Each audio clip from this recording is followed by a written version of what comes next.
AskReddit. Psychologists, what is something you want to, but can't say to a patient? Your kid is shitty, because you are shitty. During couples sessions, she/he is a toxic ass and you need to defer this relationship. I don't do couples anymore.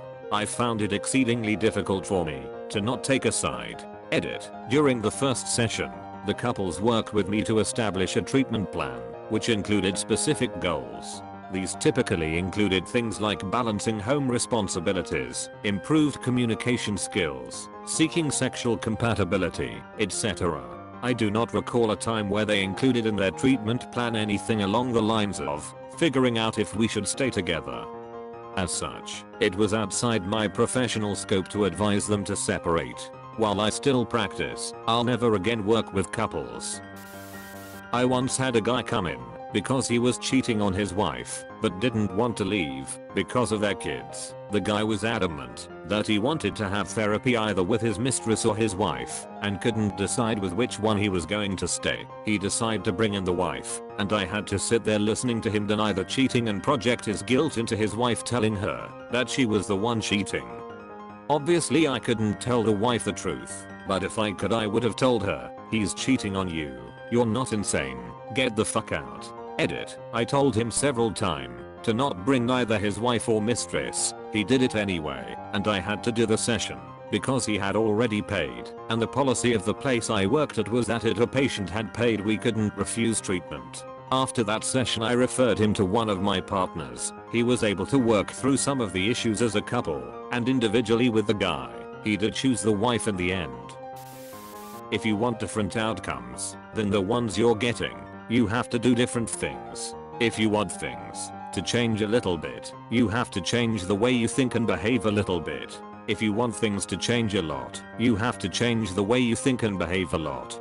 Therapy is for increasing functioning and decreasing distress. There may be circumstances in your life that you still dislike and want to work on, but those are not clinical concerns. If I begin treating the slings and arrows of outrageous fortune like a mental health disorder, you really will start to feel like you're fucked. I see how hard you're trying, even when it's just emotional effort with no changes in behavior. I want to see you do well. I will hope you're doing well long after we lose touch. Seeing you get better, even a little bit, is the best part of my job.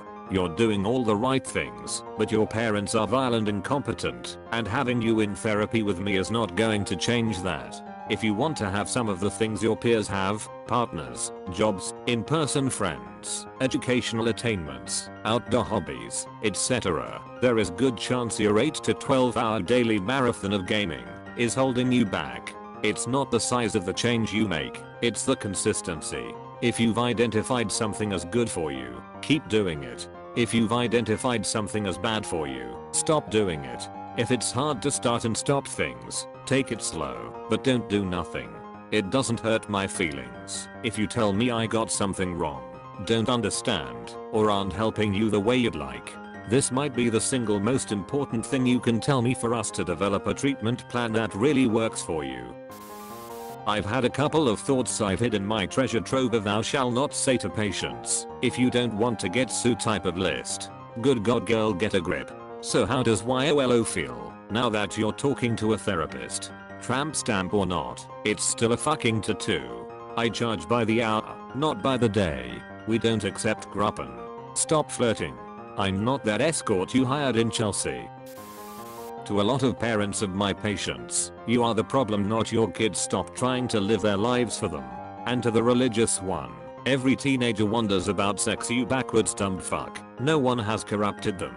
Sometimes, when I see children raised by parents that are so fucking ignorant that they think that they know what is best for their children, but don't know that they weren't raised well and didn't realize it, so they don't know better, I feel bad for them.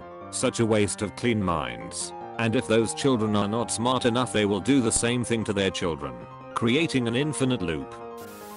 I once saw this client, who was a vain, young guy, full of anger and hate, who wanted to crush the people who wronged him.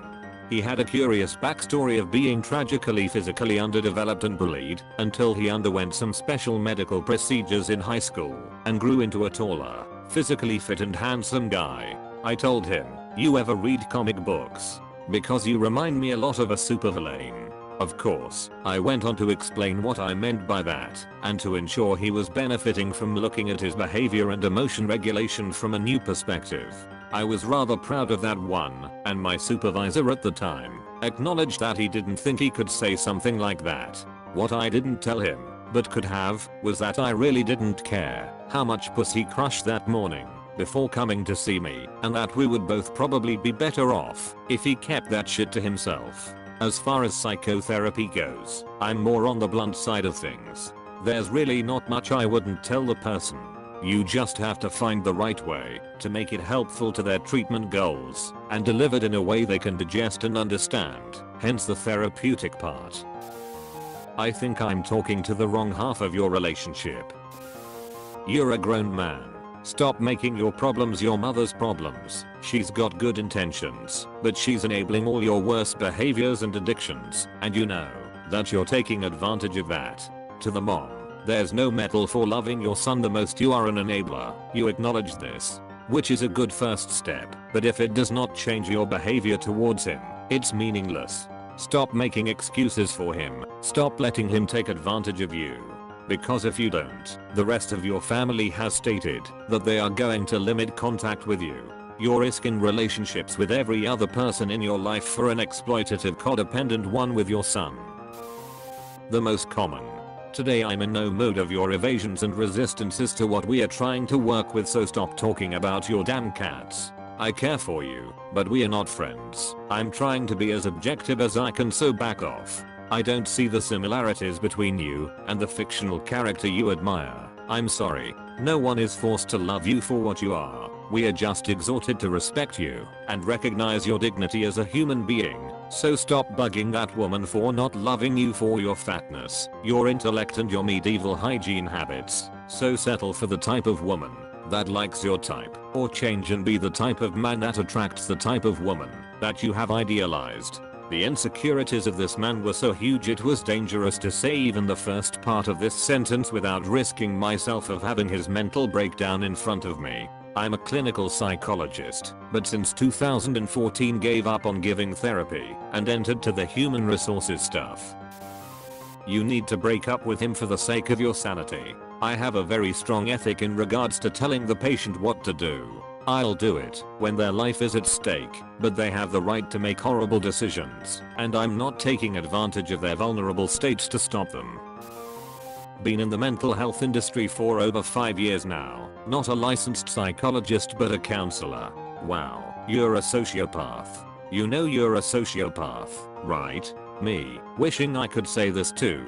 At this point maybe 5 or 6 clients I've had. Edit. These were adolescents with sex offender backgrounds in a secured residential inpatient facility.